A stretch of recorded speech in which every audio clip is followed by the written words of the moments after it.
हयात सहाबा। टॉपिक हज़रत तुफ़ैल बिन अम्र दोसी रज़ी अल्लाह ताला अन्हु का अपनी कौम को दावत देना।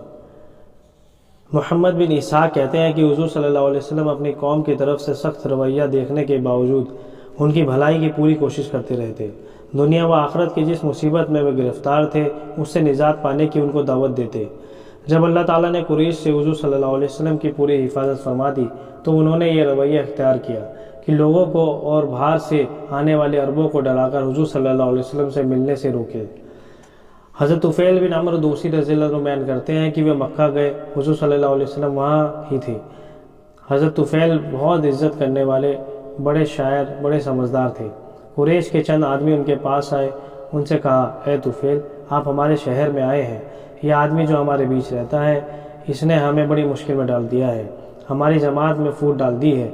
इसकी बात तो जादू की तरह असर करती है। ये बाप बेटे में और भाई भाई में और मियाँ बीवी में जुदाई पैदा कर देता है। हमें ख़तरा है कि जो परेशानियां हम पर आ गई हैं कहीं वे आप पर और आपकी कौम पर ना आ जाए, इसलिए आप ना तो इससे बात करें और ना इसकी बात सुनें।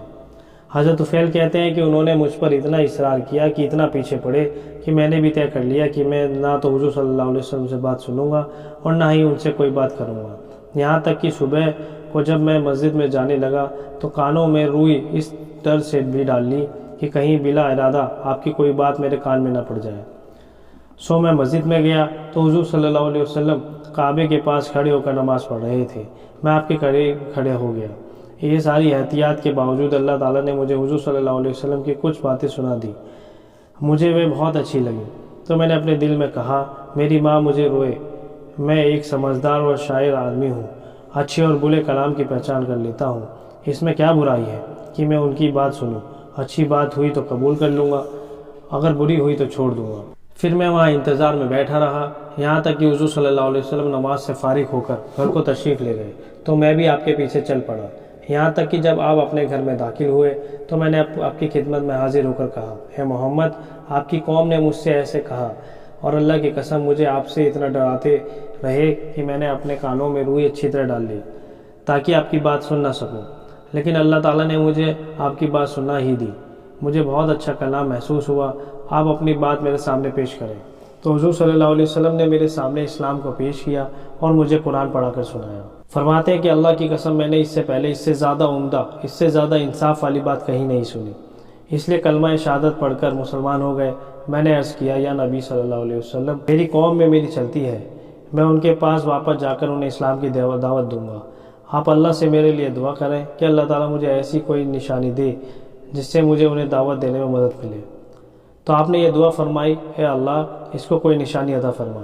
फिर मैं अपनी कौम की तरफ चल पड़ा। जब मैं उस घाटी में पहुंचा जहां से मैं अपनी आबादी वालों को नज़र आने लगा तो मेरी दोनों आँखों के बीच चिराग के जैसा एक चमकता हुआ नूर जाहिर हुआ। मैंने दुआ मांगी, अल्लाह, इस नूर को मेरे चेहरे के अलावा किसी और जगह जाहिर कर दे, क्योंकि मुझे खतरा है कि मेरी कौम वाले आँखों के बीच नूर को देखकर ये समझेंगे कि उनके दीन को छोड़ने की वजह से मेरा चेहरा बदल गया है। इसलिए वह नूर बदलकर मेरे कोड़े के सिरे पर आ गया और मैं घाटी से आबादी की तरफ उतर रहा था तो आबादी वालों को मेरे कोड़े का ये नूर लटके हुए किंदील की तरह नज़र आ रहा था जिसे वे एक दूसरे को दिखा रहे थे।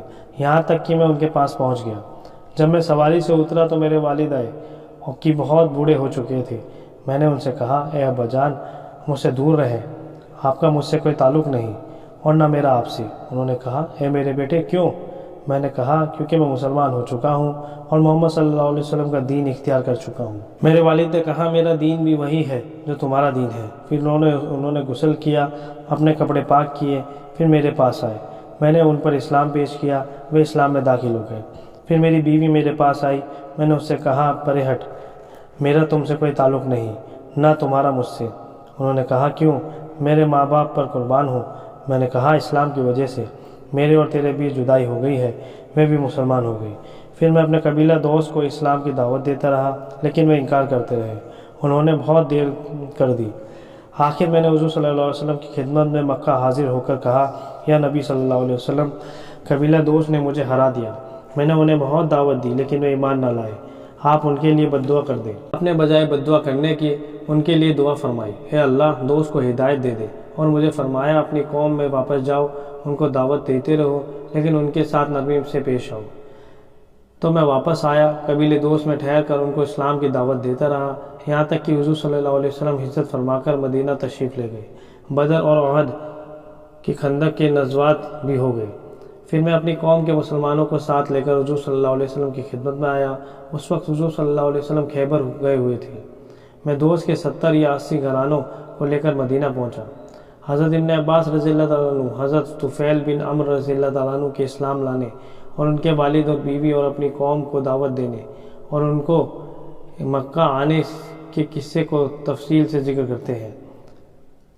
اس میں یہ اضافہ بھی ہے کہ ان کو حضور صلی اللہ علیہ وسلم نے ذوالکفین بت کے جلانے کے لیے بھیجا تھا۔ یہ یمامہ بھی گئے تھے۔ اس بارے میں انہوں نے خواب بھی دیکھا تھا۔ جنگ یمامہ میں وہ شہید ہو گئے تھے۔ اصابہ کے ابو الفرج اصبہانی کے واسطے سے ابن قلبی کی یہ روایت ہے کہ حضرت طفیل جب مکہ آئے تو ان سے قریش کے کچھ لوگوں نے حضور صلی اللہ علیہ وسلم کی دعوت کا تذکرہ کیا۔ ان سے یہ بھی کہا کہ حضور صلی اللہ علیہ وسلم کا امتحان لے کر دیکھیں، تو انہوں نے حضور صلی اللہ علیہ وسلم کے پاس جا کر اپنے شعر پڑھ کر سنائے۔ حضور نے سورۃ اخلاص اور معوذتین پڑھ کر سنائی۔ یہ فوراً مسلمان ہو گئے، اپنی قوم کے پاس واپس چلے گئے۔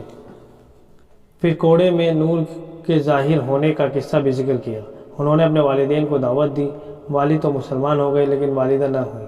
انہوں نے اپنی قوم کو دعوت دی، جن میں سے صرف حضرت ابو ہریرہ رضی اللہ تعالیٰ نے ان کی دعوت کو قبول کیا۔ اس کے بعد انہیں حضور صلی اللہ علیہ وسلم کی خدمت میں حاضر ہو کر عرض کیا کہ آپ چاہتے ہیں کہ آپ کو دوست کی زمین مل جائے جو کہ مضبوط اور محفوظ قلعہ ہے، یعنی حملہ کر کے اس پر قبضہ کر لیں یا ان کے لیے بد دعا کریں۔ لیکن حضور صلی اللہ علیہ وسلم نے دوست کی ہدایت کی دعا فرمائی۔ حضرت طفیل نے حضور صلی اللہ علیہ وسلم سے کہا تو میں ان کو ہدایت کی یہ دعا نہیں چاہتا تھا۔ حضور صلی اللہ علیہ وسلم نے فرمایا ان میں تیرے جیسے بہت سارے ہیں۔ راوی کہتے ہیں کہ حضرت جندل بن عمر بن حمہ بن عوف دوست رضی اللہ تعالیٰ عنہ زمانہ جہالت میں یہ کہا کرتے تھے کہ اس مخلوق کا کوئی نہ کوئی خالق ضرور ہے، لیکن وہ کون ہے یہ میں نہیں جانتا۔ جب انہوں نے حضور صلی اللہ علیہ وسلم کی بڑی خبر سنی تو اپنی قوم کے 75 آدمیوں کو لے کر چل دیے اور حضور صلی اللہ علیہ وسلم کی خدمت میں حاضر ہو کر خود بھی مسلمان ہوئے، ان کے ساتھی بھی مسلمان ہوئے۔ حضرت ابو ہریرہ رضی اللہ تعالیٰ عنہ حضرت جندب ایک آدمی کو حضور صلی اللہ علیہ وسلم کی خدمت میں مسلمان ہونے کے لیے پیش کرتے جاتے۔ حضرت علی رضی اللہ تعالیٰ عنہ کا قبیلہ حمدان کو دعوت دینا، حضرت خالد بن ولید رضی اللہ عنہ کا بنو حارث بن کعب کو دعوت دینا، حضرت ابو امامہ رضی اللہ تعالیٰ عنہ کا اپنی قوم کو دعوت دینا پہلے گزر چکا ہے۔